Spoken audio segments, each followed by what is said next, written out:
Today's presentation is on the Doctrine of Translation from the Journal of Discourses, Volume 17, page 146 to 149.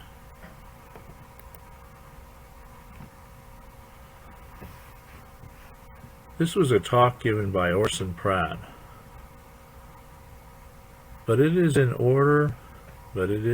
order of God that man should die. Man brought this upon himself by transgressing the laws of heaven, by putting forth his hand and partaking of that which God had forbidden. He brought this great evil unto the world. Death not only came upon our first parents who committed the first great transgression, but the curse has been inherited by all their generations. None can escape the curse so far as the mortal body is concerned. I think, perhaps, this broad assertion may be contradicted in the minds of some. They may tell us of Enoch, who was translated to heaven. They may speak of Elijah, who was caught up in a chariot of fire, and say, here at least are two exceptions to the general rule. But what do we know concerning translations? What has God revealed in all the revelations contained in the Old and New Testaments in relation to a translated being? Are we assured that such beings never will have to undergo a change equivalent to that of death? Our new revelations that we have received inform us of a great many individuals that were translated before the flood. We read that a great and mighty prophet of the Most High God was sent forth in the days of Adam, namely Enoch, the seventh generation from Adam, who lived contemporary with his ancestor Adam. That in his days a great number of people heard the plan of salvation preached to them by the power of the Holy Ghost that rested upon Enoch and those who were called with him, that they received this plan of salvation and gathered themselves out from among the various nations of the earth where they had obeyed the gospel, that they were instructed, after they assembled in one in righteousness for 365 years, that they learned the laws of the kingdom, and concerning God, and every principle of righteousness that was necessary to enable them to enter into the fullness of the glory of heaven. They were instructed to build up a city, and it was called a city of holiness, for God came down and dwelt with that people. He was in their midst. They beheld his glory. They saw his face, and he condescended to dwell among them for many long years, during which time they were instructed and taught in all of his ways. And among other things, they learned the great doctrine and principle of translation.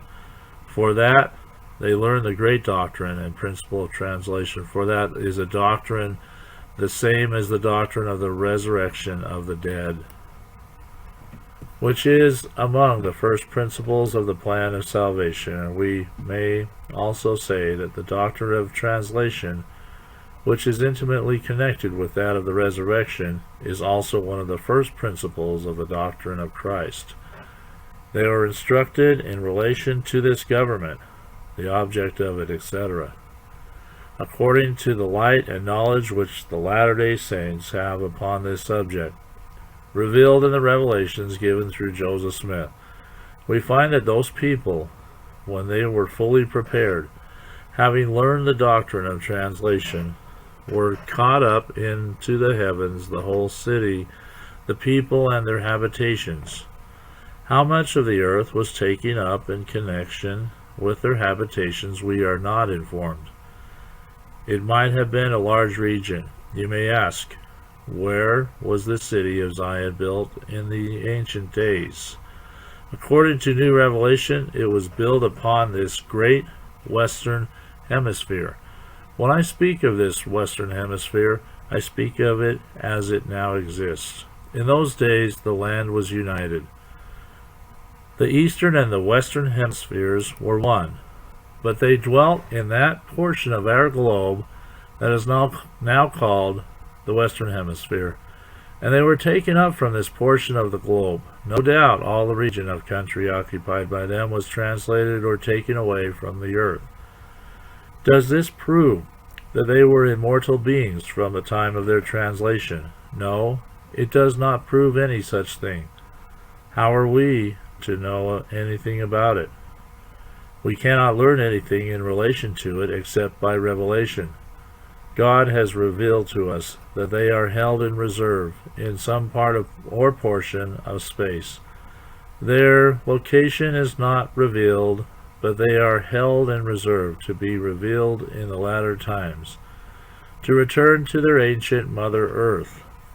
All the inhabitants that were then taken away are to return to the earth. Some 5,000 years have passed away since they were caught up to the heavens. What has been their condition during that time? Have they been free from death? They have been held in reserve in answer to their prayers. What were their prayers?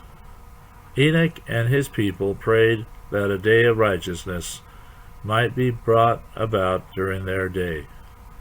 They sought abroad over the face of the earth and saw the corruptions that had been introduced by the various nations, the descendants of Adam, and their hearts melted within them. And they groaned before the Lord with pain and sorrow because of the wickedness of the children of men. And they sought for a day of rest. They sought that righteousness might be revealed, that wickedness might be swept away, and that the earth might rest for a season. God gave them visions, portrayed to them the future of the world, showed unto them that this earth must fulfill the measure of its creation, that generation after generation must be born and pass away, and that after a certain period of time the earth would rest from wickedness, that the wicked would be swept away, and the earth would be cleansed and sanctified and be prepared for a righteous people. Until that day, saith the Lord, you and your people shall rest. Zion shall be taken up into mine own bosom. Ancient Zion should be held in reserve until the day of rest should come. Then said the Lord to Enoch, thou and all thy city shall descend upon the earth, and your prayers shall be answered. They have been gone, as I have already stated, about 5,000 years. What have they been doing? All that we know concerning this subject is what has been revealed through the great and mighty prophet of the last days, Joseph Smith, that unlearned youth from whom God raised up to bring forth the Book of Mormon and to establish this Latter-day Church. He has told us that they have been ministering angels during all that time. To whom? To those of the terrestrial order, if you can understand that expression. God gave them the desires of their hearts, the same as he gave to the 3 Nephites, to whom he gave the privilege, according to their request, of remaining and bringing souls unto Christ while the world should stand. Even so, he granted to the people of Enoch their desire to become ministering spirits unto those of the terrestrial order, until the earth should rest and they should again return to it. Joseph inquired concerning their condition, whether they were subject to death during that period, and was informed, as you will find in the history of this church, as printed in the Millennial Star and other publications thereof, that these personages have to pass through a change equivalent to that of death, notwithstanding their translation from the earth. A certain change has to be wrought upon them that is equivalent to death, and probably equivalent also to the resurrection of the dead. But before that change comes, they minister in their office unto those of another order, that is, the terrestrial order. Strangers will not understand perhaps what we mean by the terrestrial order if they take the opportunity of reading the doctrines of this church as laid down in the revelations given through Joseph Smith They will learn what our views are in relation to this matter. God revealed by vision the different orders of being in the eternal worlds. One class, the highest of all, is called the celestial. Another class, the next to the celestial in glory, power, might, and dominion, is called the terrestrial. Another class still lower than the terrestrial in glory and exaltation is called the telestial. This middle class, whose glory is typified by the glory of our moon in the firmament of the heavens as compared with the sun, are those who once dwelt on this or some other creation, and if they have had the gospel laid before them, they have not had a full opportunity of receiving it, or they have not heard it all and have died without having the privilege.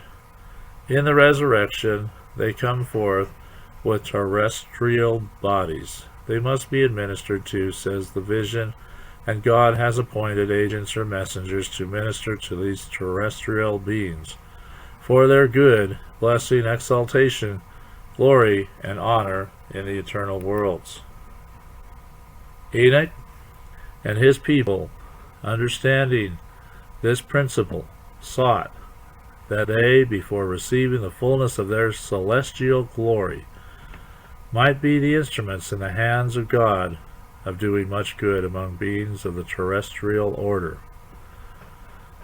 We read in the New Testament concerning certain angels that are in the eternal worlds, and the question is asked by the Apostle Paul, are they not all ministering spirits, sent forth to minister for those who shall be heirs of salvation?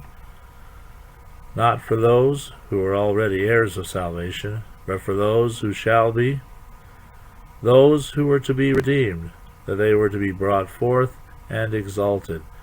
Enoch and his people were appointed to this ministry, holding the priesthood thereof with power and authority to administer in order that those beings may be exalted and brought up, and inherit all the glory that they are desirous to receive.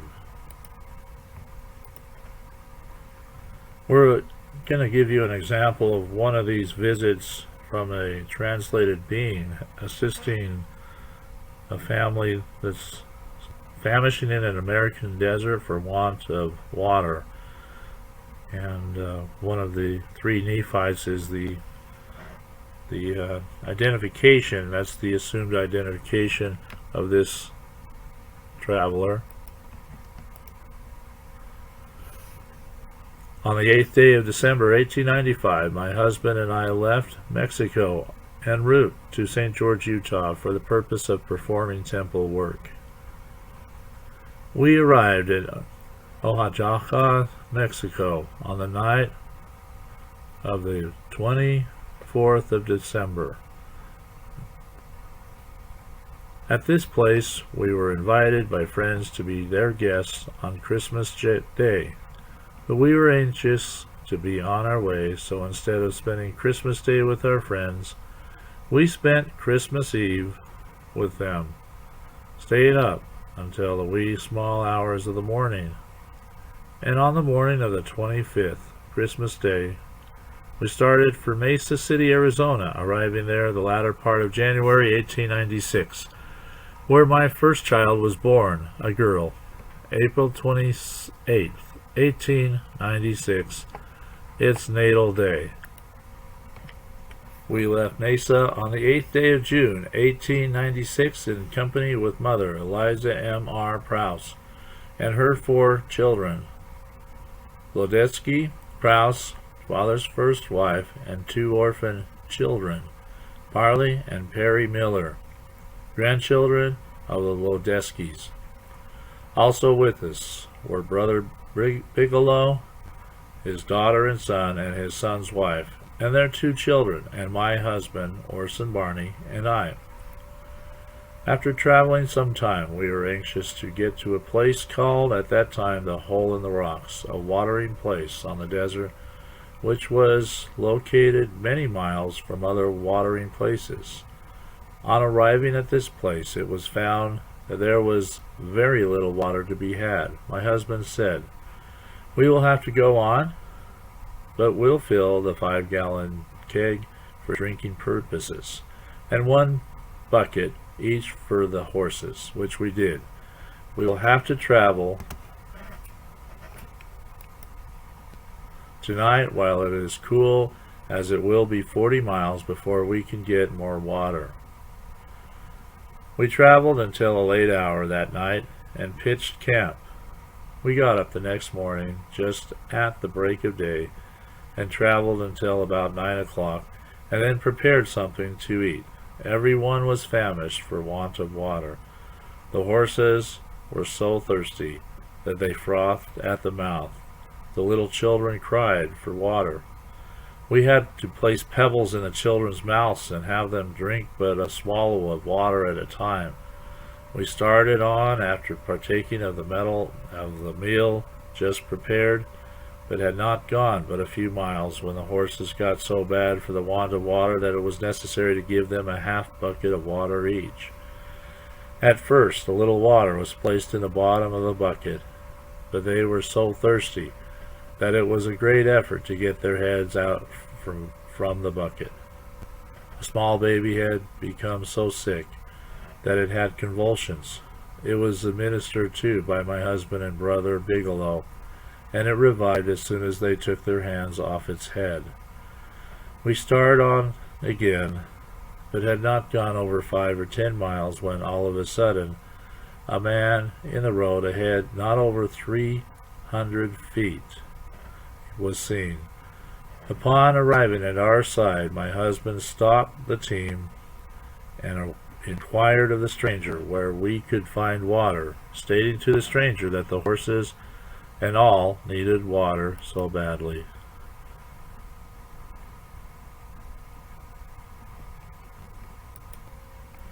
At this time, night was fast approaching. The stranger replied, "Yes. Do you see that clump of green on that mountain?" Pointing to a green spot on the mountain some 2 miles distant.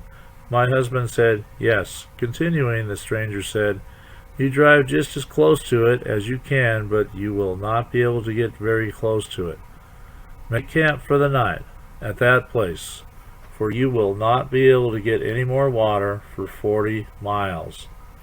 You must take every available utensil you have and fill it. Fill all your vessels. In our wagon, we had 1 40-gallon barrel on one side and a 25-gallon barrel on the other, and 1 5-gallon keg, and Brother Bigelow had the same kind and number of containers. It may not be deep enough to put a bucket in, but take something to dip the spring out. When we arrived there, we found the prettiest spring I have ever seen. The water bubbling up, cool and delightfully refreshing. The men dug it out so that a bucket could be used in dipping the water to the barrels and kegs, which were all filled.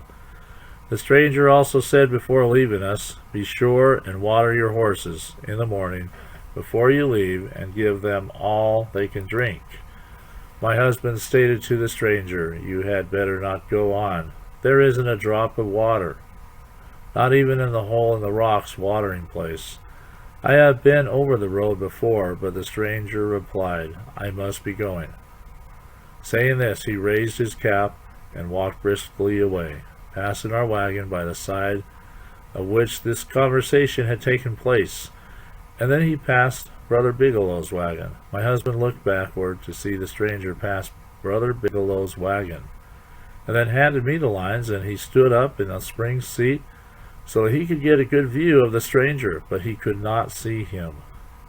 When he could not see him, we stopped our team, and Brother Bigelow did the same.